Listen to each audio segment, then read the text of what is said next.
Now, the Subaru brand is widely known for their quirky vehicles. That quirky nature also leads to a lot of buyers that are very loyal to this brand. Now, when it comes to the compact SUV class, Subaru has always had the Forester. That vehicle came out in 1997. That was the first model year.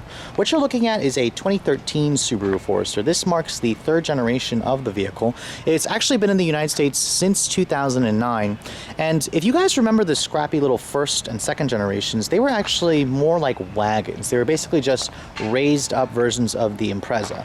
Now, the Forester is still based off of the Impreza platform, but when Subaru introduced this vehicle in 2009, this is when they really jumped on that SUV bandwagon. I mean, this thing competes head-on with the Ford Escape, the Toyota RAV4, the Honda CR-V, and a lot of buyers in this class really want their small SUV to look like an SUV, not a wagon. So Subaru had to learn that the hard way when they finally introduced the third generation. And this thing's been a sales success for Subaru. It's one of their top sellers, and it's available in 5 different trims. There's the base 2.5i, the 2.5i Premium, and the 2.5i Limited.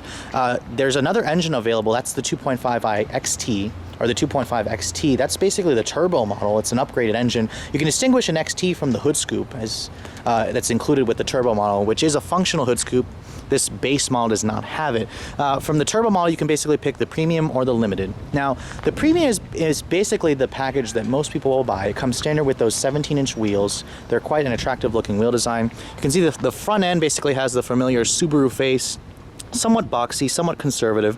It's basically the look that Subaru introduced on the Impreza back in 2008. And overall, I like the design of this vehicle. Subaru actually just replaced it with the 4th generation for 2014, but let's take a look at how this remaining 2013 still goes about. Now, looking at the interior, this is your familiar Subaru Impreza interior here. This is basically just kind of like a carbon copy from the Impreza sedan.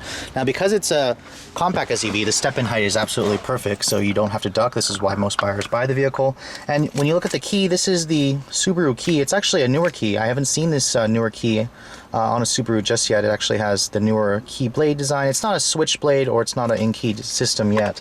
Now, push button start I don't believe is available on this Subaru Forester generation. I'll have to check that. But you can see here you have your traditional Subaru dinger. The gauges do a pretty nice sweep when you turn the ignition on. And starting the vehicle up, this is actually a new engine for 2011 that was introduced in 2011. This is the 2.5 liter flat 4, part of the FA engine family.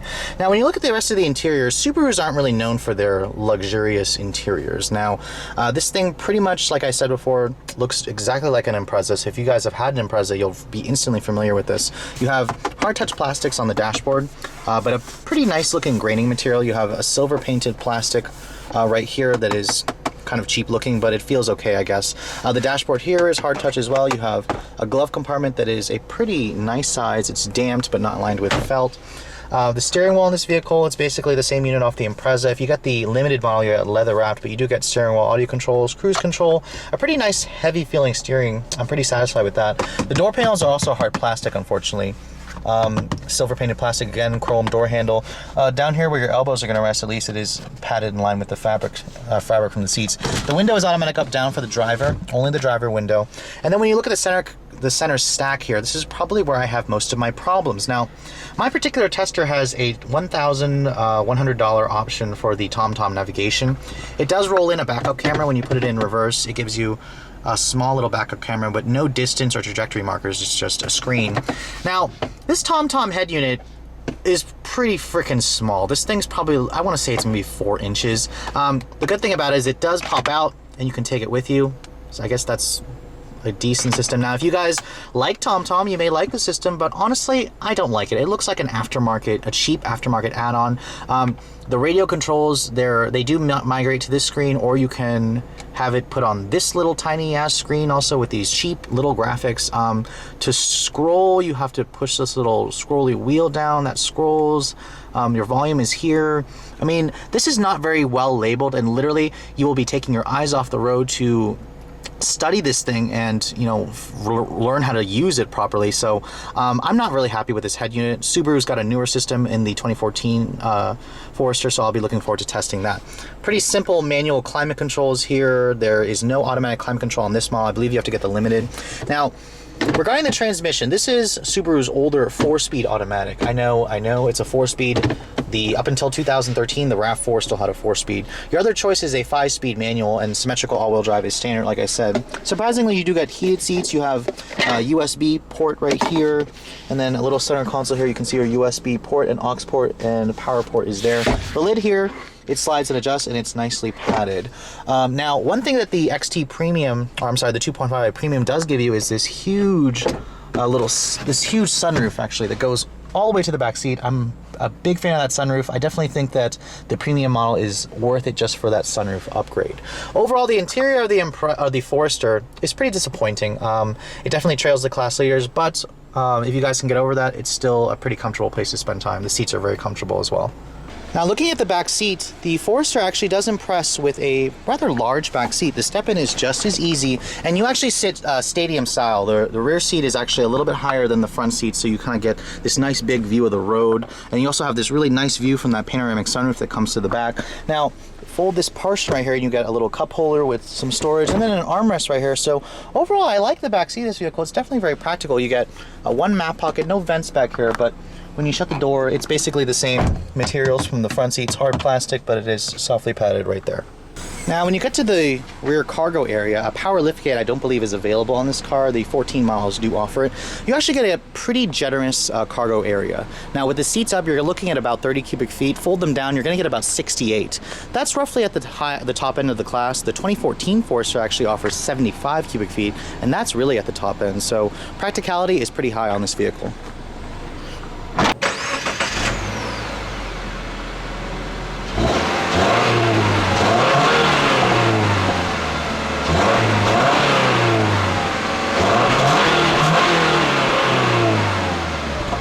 Now, when you look under the hood, you have a rather funny looking engine. The reason being, this is Subaru's 2.5 liter flat 4. This is a flat or pancake 4-cylinder engine.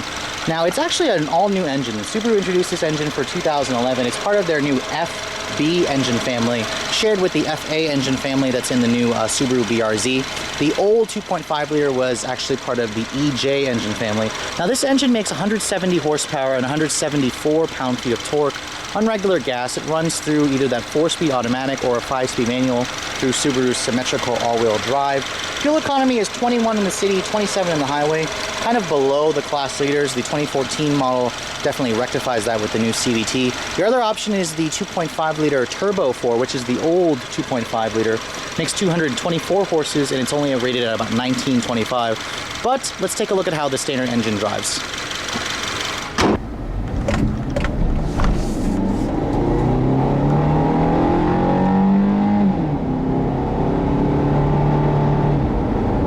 So driving the Forester is pretty much like driving a lot of other compact crossover SUVs. It's very easy, it's very comfortable, and it's very nimble. I like the size of these compact SUVs, and a lot of buyers do, which is why they sell in such high numbers. And the Forester has definitely surprised me. It's even though it's a dated design, it feels relatively new and it feels relatively nice.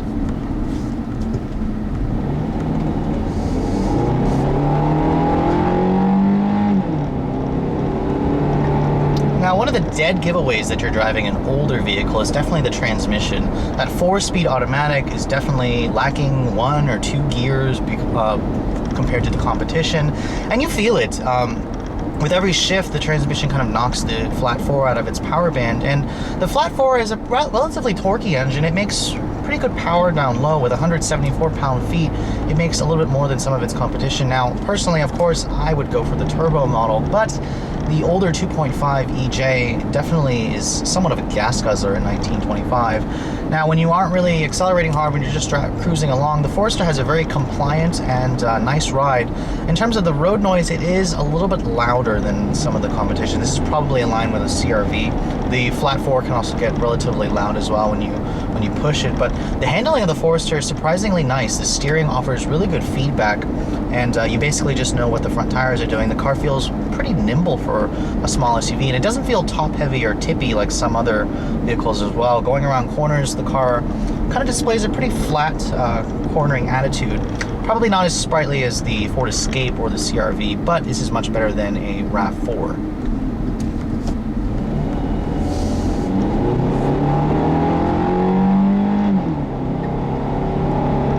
Now Again, with only a meager 170 horses and 4 speeds, don't expect the most blazing 0 to 60 times. Probably expect them at a little over 10 seconds probably.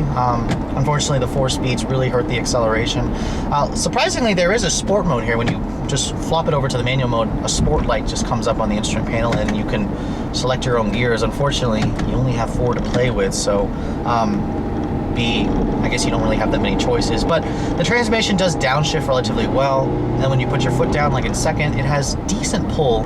It's just, I mean, with such widely spaced gear ratios, the engine really falls out of its power band really hard. The one thing that I'm really liking a lot is this huge panoramic sunroof. You can see it really lets in a lot of light into this cabin, and it's not even a dark cabin, especially with this light color.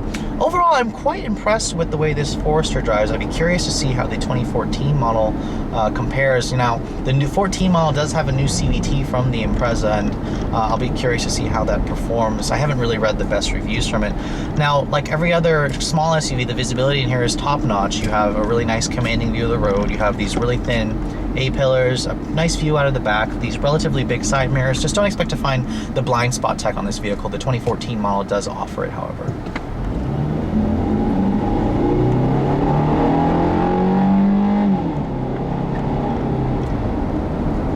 Again, acceleration will be adequate for most people. Now, when you are going to try to take some, I guess, fast maneuvers in this thing, it's relatively confidence-inspiring. I'm impressed. This car's been surprising for me. I didn't expect it from the Forester, especially this older design.